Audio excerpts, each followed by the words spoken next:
different synagogues. Okay, guys, walking distance, shalom. so I hope now everything will work. I'll try to refresh the Welcome back, Rabbi. Shalom, everyone. So, I hope we have no more issues. We have lately some issues with the internet in the whole area. So, Bezrat Hashem, everything will work well from this point on. So, I asked a question before we start. This is our Hannukah class, second class, 2023. I asked a question: what if someone figured that he kindled mistakenly 2 candles instead of 1, or 4 instead of 3? He kindled an extra one. What would be the halacha? What would be the case? Did he fulfill the mitzvah? So the halacha is, you need to remember this rule and follow this rule. It will help you a lot to understand the concept. What's the minimum required every night to kindle Hannukah lights? Minimum is 1.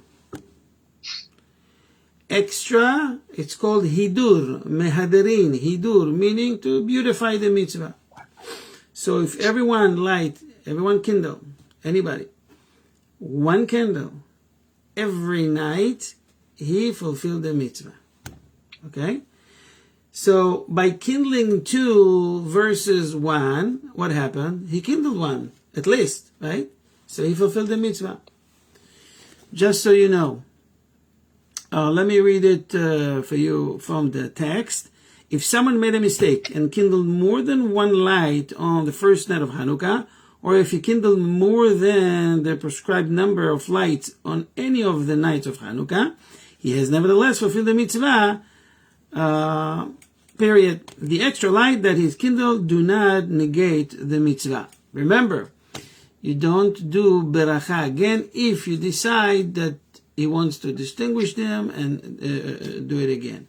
There's no necessity to do it. Okay? The next part is about the place where we should place our Chanukiah, or what we call it, menorah. In the window? So, okay, some says on the window, some thinking on the kitchen, some saying on the door, or outside or inside. Near the door. So first of all, we need to learn how low you can get or how high you can go. If someone lives on the 12th story building and they live on the 10th floor, if you put it by the window, people that walk on the street, they won't see it. So he didn't really advertise and publicize the mitzvah. So the halacha says the following: it is preferable, according to the halacha, that the Hannukah lights be positioned no higher than 10 tefachim, which is around 32 inches, 80 centimeters, from the floor. Always when you hear should be positioned at this height or that low, we care about the flame. It could be a big menorah that is standing on the floor, but you don't measure from the base of the menorah. You measure from the flame. We care about the flame. If the flame is far enough from the floor, it's okay. Meaning, if someone would try to place small candles or the tea table candle, the flat one, on the floor itself, he didn't fulfill the mitzvah. You have to redo. So, again, that's the highest place, up to 32 inches from the floor of one's home. If, however, someone placed them higher than this, he has fulfilled the mitzvah. The lights should be positioned no lower than 3 tefachim. Every time I say tefachim, this is the highest. This is the measurement, tefach. 3 tefachim is around 10 inches, give or take, 24 centimeters. Above the floor, so they should not position on the floor. Unless you have a very large candles, you can place them on the floor. You take aluminum foil, place them on the floor, and we care about the flame. As long as the flame is higher from the floor, higher than 10 inches, you're good. Why we actually, I heard someone saying, put it on the window. Why to put it on the window? So that everyone could see it and enjoy the light. What are we trying to do? Who would you want to see? People from outside. What's the reason? You're right. That's the right answer. But why I need them to see? Which day it is? The Festival of Lights, that you're bringing more light into the world. Okay, you're all saying the right things. First of all, people can see what day is it. Secondly, you publicize the mitzvah. The Greeks tried to kill our spirit, and we show that the spirit is still alive. You can't kill the Jewish spirit. Okay? And that's the main difference between, one of the differences between Purim and Hannukah. Purim, they wanted to kill the body. So there's a mitzvah to have a seudah, a meal. We feed the body. Here, it's about light. They try to kill the spirit, the Torah. They said, you can you can be our friends. Just don't keep Torah. Don't put it in. Don't do Brit Milah. Don't keep Shabbat. No Rosh Chodesh. That's it. Be like us, and we'll let you live. Purim, they want to annihilate the entire Jewish nation, regardless. Even if you become like them. So, they try to kill the spirit, and we're showing everybody we still exist. Okay? What if you live in a high floor? Even if some people have in the house, in their own house, high ceilings. Okay? If this is higher than 20 amot, which is a little bit less than, I would say, 10 meters, you're not supposed to put it there. The idea is that you will see the menorah, and whoever walk outside will see the menorah. So you will remember, this is Hannukah, you advertise the mitzvah, and so forth and so on. Okay? What about places, and especially nowadays, unfortunately, that I hear people wants to hide their mezuzah, believe it or not. People that lives in place that there is Muslim extremist, or not necessarily, not only Muslim, they feel unsafe, and they want to remove the mezuzah. We had the other day here in Dallas, people that play Arab music loud in the car, and they were driving slowly through the neighborhood. So we were thinking they're trying to mark the places where their Jews live, looking at their mezuzot. A few days later, someone grabbed the flag from one of the rabbi's houses outside. So we live in a time that reminds us these dark days. They don't let you be Jew. They think they're not going to let us be Jew. But the question is, let's go to the most extreme scenario.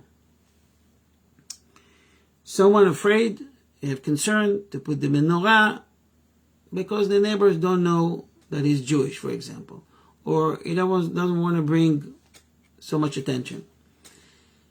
The halacha says you should kindle it inside your house. So at least you do the advertising to your own family. Okay, so far so good? Yes, Rabbi. Okay, next. If someone put it, and this is a mitzvah,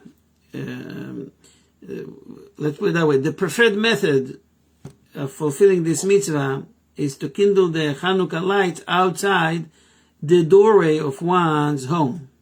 Okay? Within one tefach of the doorway, like 3 inches from the doorway. So opposite the mezuzah, whoever entered the house will see mezuzah on the right side, and on your left side you would see the Hannukah. And what's the reason for that? So you will be surrounded with mitzvot, especially one that wears tzitzit. Now he has 3 type of, we call it, protections over him. He is surrounded with mitzvot. As it says in the Torah, a rope woven from 3 strands will not quickly unravel. This is from Kohelet, Ecclesiastes, Kohelet 4:12. So he's surrounded with mitzvot. Okay, that's the main idea. You just need to place it in some sort of, a glass case, some sort of, to protect the candles, the flames from the wind, and you're good. Okay? Any questions so far? All right. Moving on, so we know where to place it.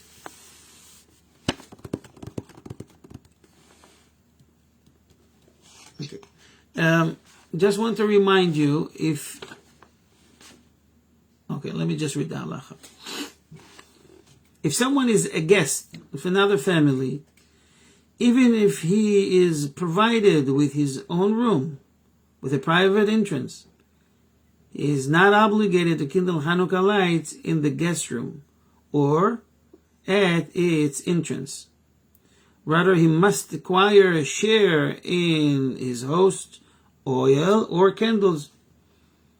Okay, so you can give him $1 or more just to take share. Now he's part of the mitzvah. But let's say this guy says, you know what, I would love to do it in my own room. Nevertheless, the host is kindling for the entire family. I'm a family too, I'm relative. But I like to do it in my own room.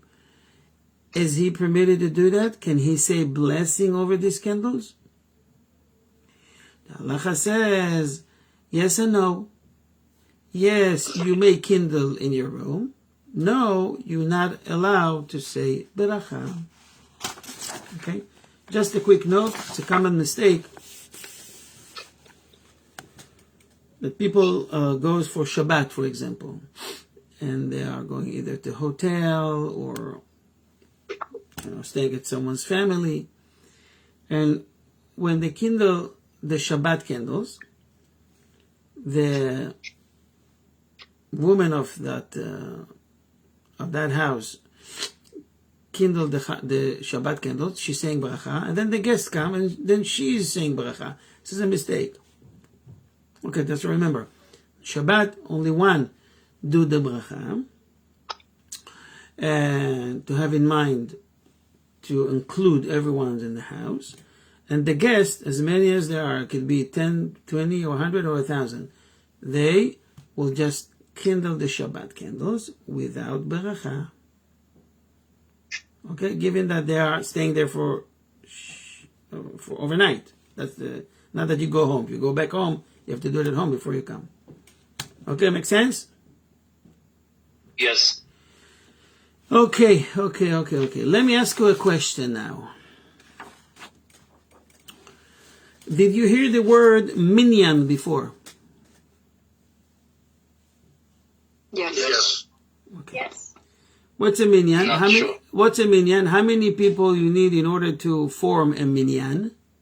10 men. I hear people 10 saying men. 10 and some says Apartments for 10 each men. above. Okay, I accept answer. Okay. Give me one men. case. Give me a case that you're right, 10 men form a minyan, and then you can say Kaddish, you can say the prayers and the repetition and reading the Torah, everything is good. If we're missing one, you can't. Have to be 10. Give me a case when you have, let's say, 4 men and 6 women, and it's considered a minyan. And you can do the mitzvah. Shul. Ma? In a conservative shul?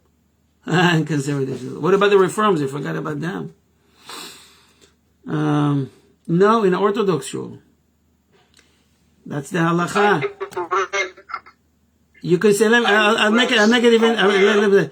You have 9 men, and all of a sudden, 1 woman showed up in the Ezrat Nashim, in the women's section in the Orthodox shul. And then you say, oh, thank you, we have a minyan, we can start. Can you imagine such case? Anybody? Tov. So I'll tell you. The halacha There says, was a case in Europe. There was a case in Europe where it was a small town and they didn't have enough men, and the women made up the minyan in Europe. I don't know. Okay, that's not considered a minyan. I'm sorry. It doesn't matter where and when. But I tell you when, today, 2023, or even before, it's considered a minyan of 10 that you can now fulfill the mitzvah. On Hannukah, how? So we know that there is a mitzvah to kindle Hannukah lights in the synagogue as well as we do at home in order to enhance the advertising and publicizing the mitzvah. Since men and women equally obligated in this mitzvah, therefore, you kindle Hannukah lights in the synagogue when you have 10 participants. And it could be 6 men and 4 women. Could be 9 men and 1 woman. Or it could be 6 women and 4 men. Now we have 9 men and it says, okay, wait, we have to have a minyan. Oh, one came to the Ezrat Nashim. She completed the minyan. And now you can kindle the Hannukah menorah in the synagogue with the blessings. All right? Yes. Okay. Next time, next Shabbat, you go to on Hannukah. If you're invited, give it as a Dvar Torah. As the words of Torah. Share it. Share this information. Okay, moving on. So someone says, wow, this is so beautiful. In my shul, we have plenty of men. We have, thank God, 50 and up. We do every day before Arvit, between Mincha and Arvit, the Hannukah light, all is good. And I was wondering if I fulfilled the mitzvah by being there, participating. So what do you say? Did he fulfill the mitzvah with the menorah in the synagogue? No. So what if it's the guy that he himself said the blessing and he kindled the menorah? Did he fulfill the mitzvah? No. Achai is no individual can fulfill his personal obligation to kindle Hannukah lights by kindling lights in the synagogue. Even the individual who kindles the lights in the synagogue and recites the blessing over them must nevertheless kindle lights at home as well. For the mitzvah of Hannukah is to kindle lights at one's home. As it says, Ish uveto. A person needs to take care of it at his own house. Okay? He must repeat the blessings before kindling at home as well, for the sake of his family members who did not hear the blessing in the synagogue. Okay? Someone who lives alone. You know, some people live alone. You know the song Lonely? Lonely, I'm a Mr. Lonely. You're not familiar? Someone who lives... I live alone. I live alone. I sing that song all the time. Someone who lives... By the way, who sang that song? Lonely, Mr. Lonely. Let's see who knows. You guys Googling it right now. Someone who lives alone and was given the honor of reciting the 3 blessings and kindling the Hannukah lights in the synagogue on the first night of the Hannukah must kindle the light at his home as well. But he should recite the blessing of Lehadlik Ner Hannukah only. He may not recite the blessing of She'asa Nisim La'avoteinu or She'echayanu a second time. He already said that in the synagogue, since there is no one at home who needs to hear them. I think the guy name is Bobby Vinton, by the way. The song Lonely. Any questions so far? We all good?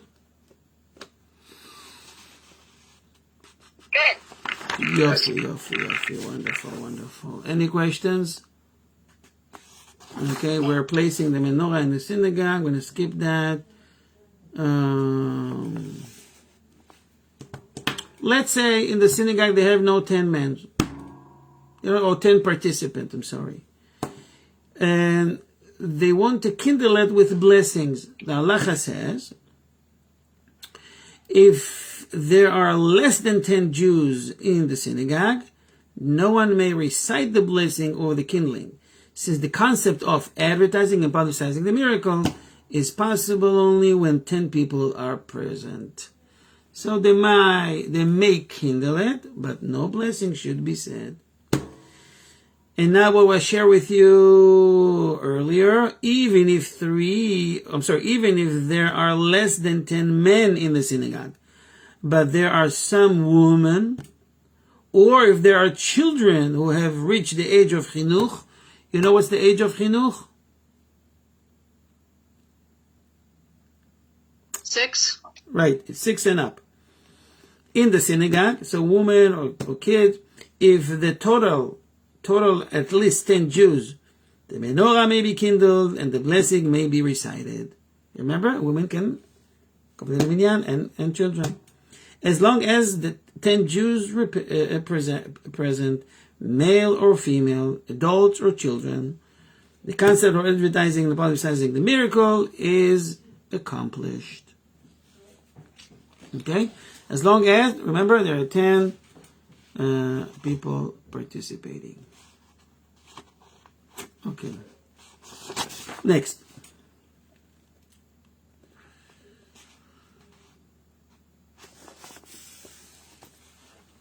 Some synagogues has a special menorah, and it's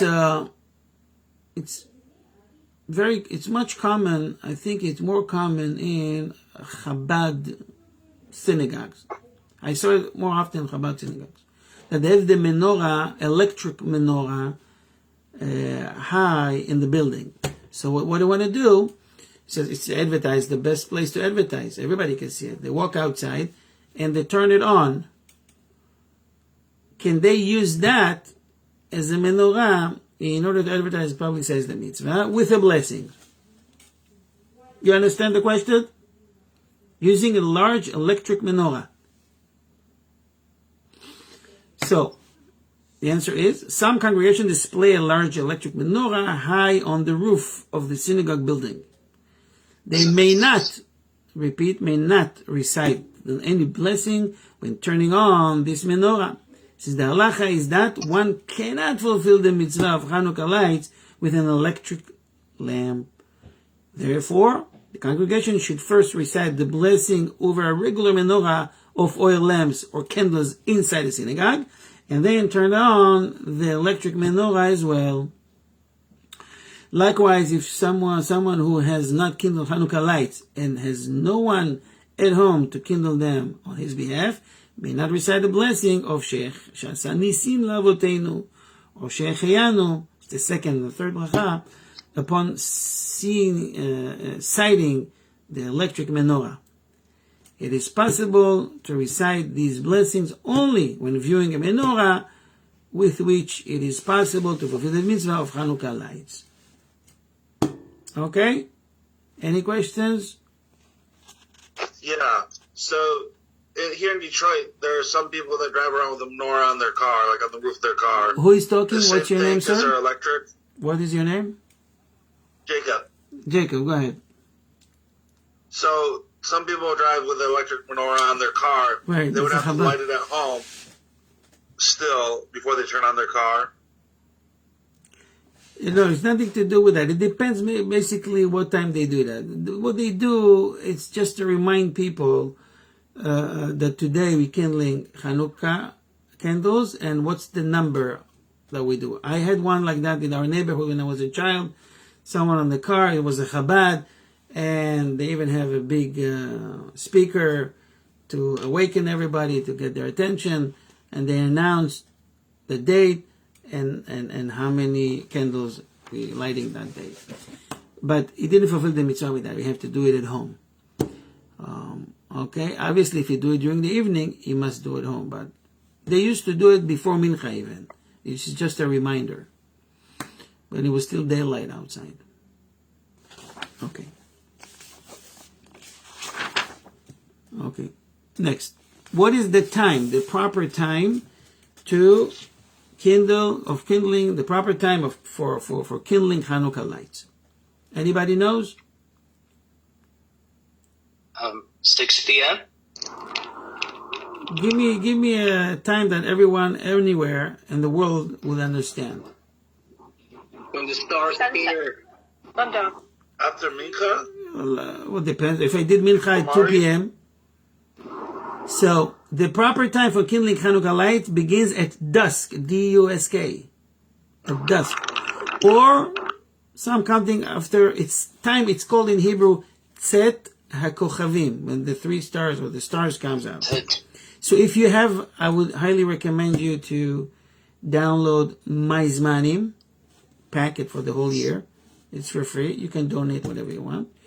You just check myzmanim.com, put your zip code, and they give you the exact time of every day, from the morning to nightfall, time to kindle, everything you have there. You can put it on a refrigerator, and you know.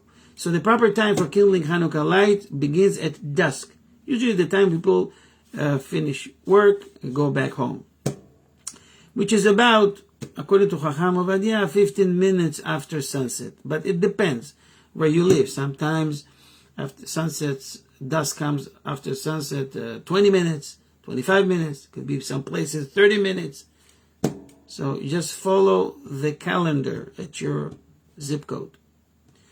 And so after around 15 to 18 minutes after sunset, and continues until, I quote, people are no longer walking through the market, which is about half an hour after dusk.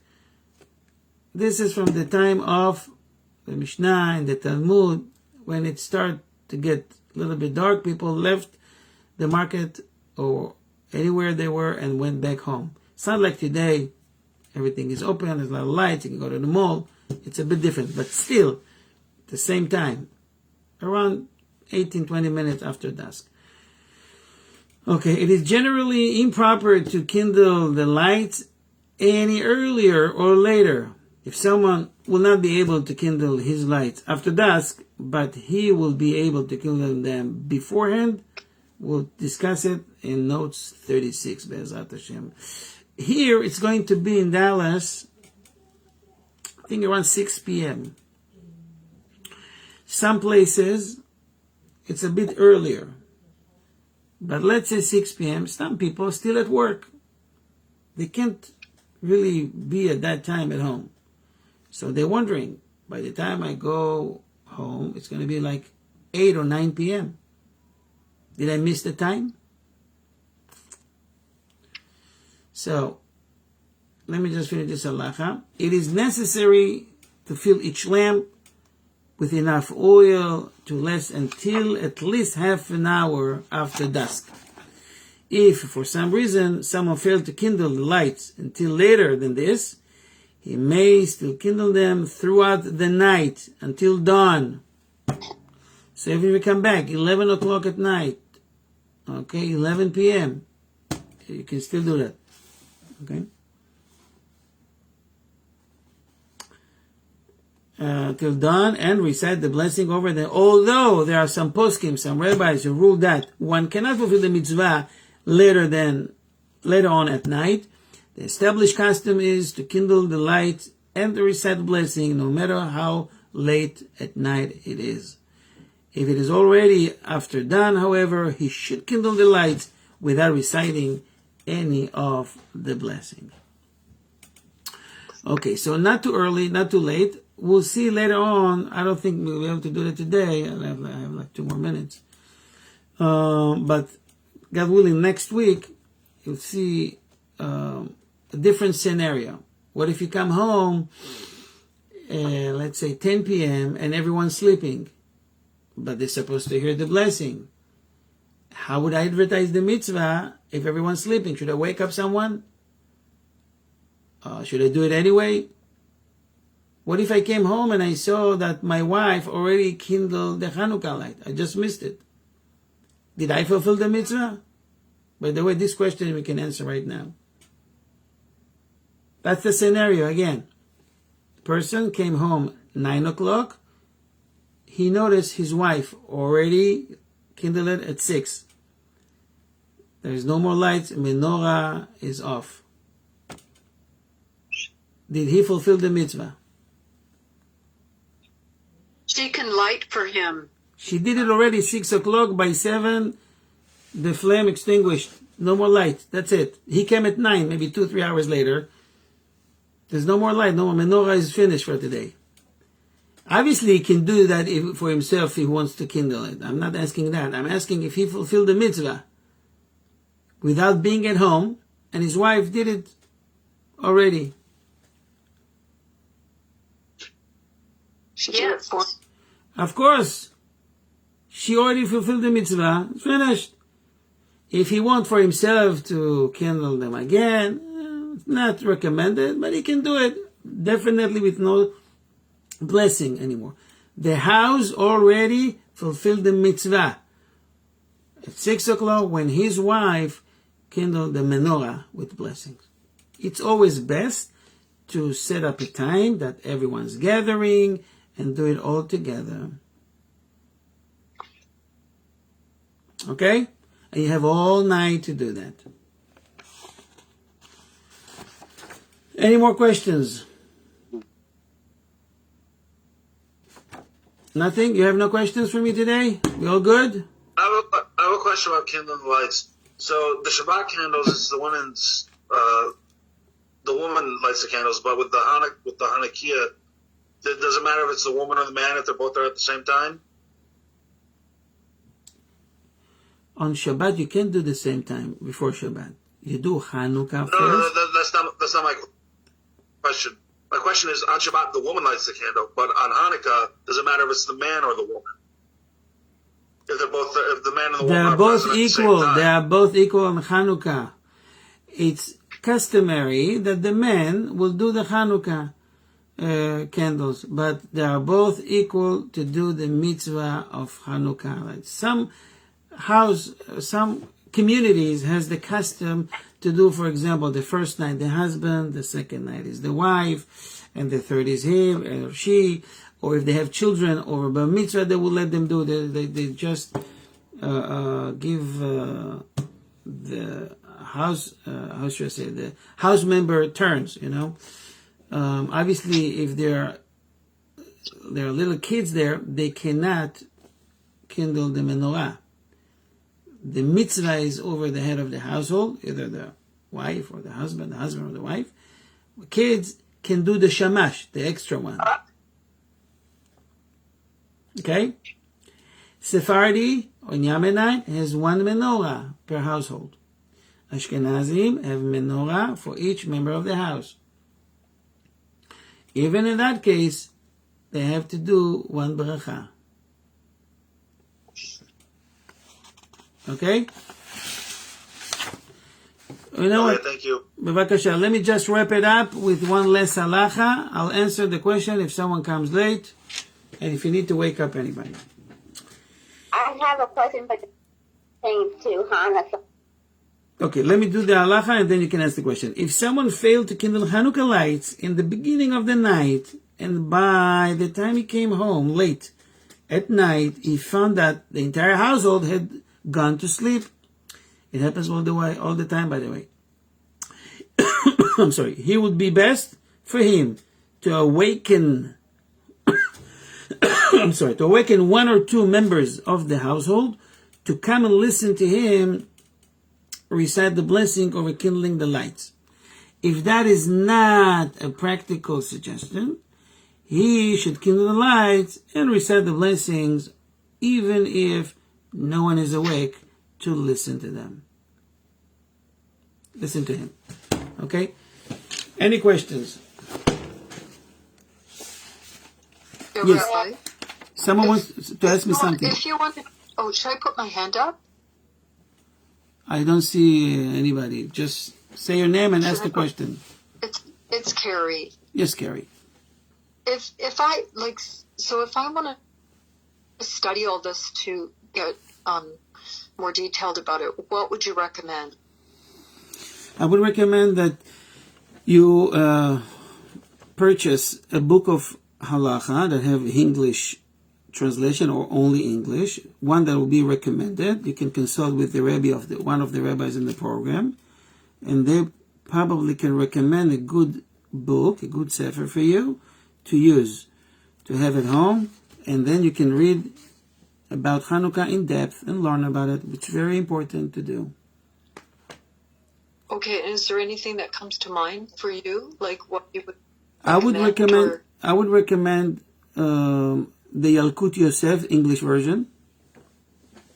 It's easy to use. They have beautiful, beautiful introduction to almost every Simon, every chapter. They give you some background and give you the idea of the mitzvot.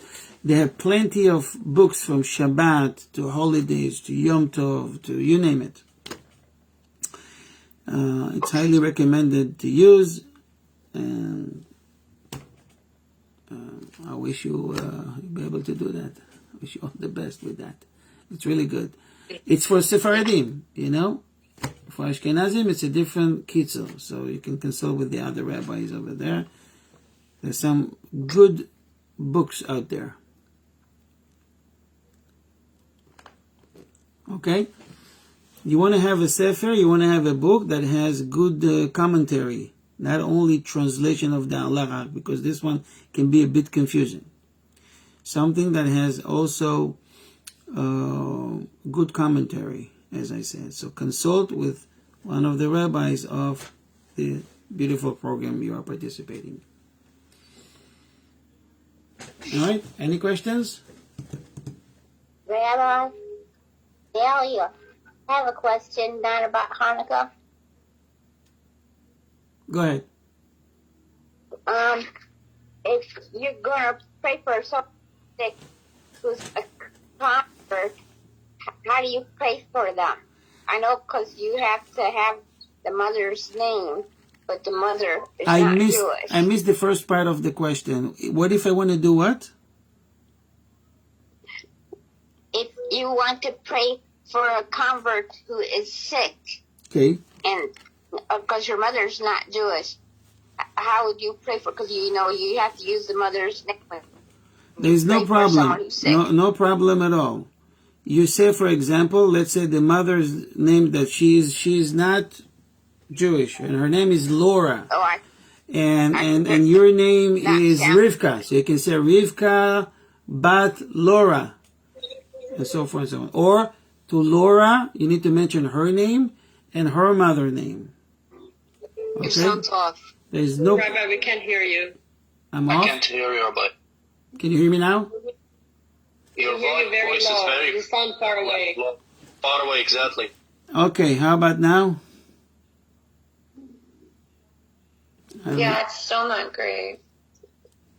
It comes in waves, I don't know. Bottom line, you may say a blessing or ask for speedy recovery, mentioning the non-Jewish name. I'm back? What did you say?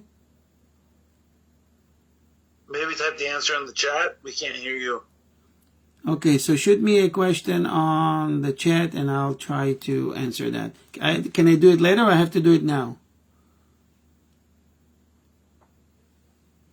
If you wanted to send messages in the chat and if you wanted to answer them later, you can send the answers to me and I can share them. Okay, no problem. If anybody have questions and want to send it to Samantha, I'll be glad to answer. But can you hear me now? No, we can't hear you. No, kind of far. Like, we can hear, like, very, very faint. Right. But it's, like, very, like, staticky sounding. We can't like, hear. somewhere. In the store, we can't hear. I'm sorry, guys. I think you need to hit your sound button. Okay, let me do it again.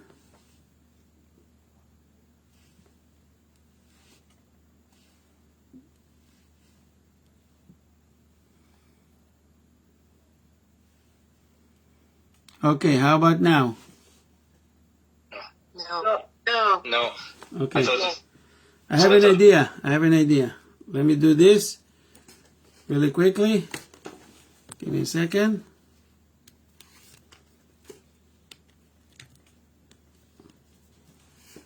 Can you hear me now better?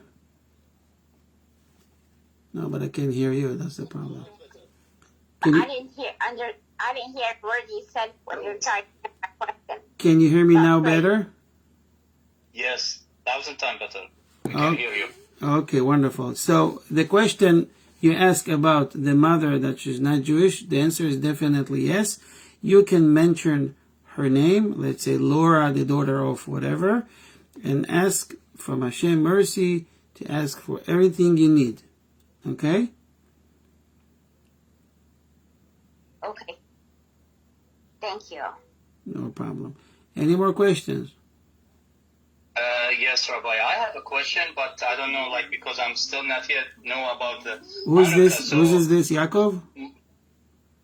Muhammad Allah. Muhammad Allah. Go ahead.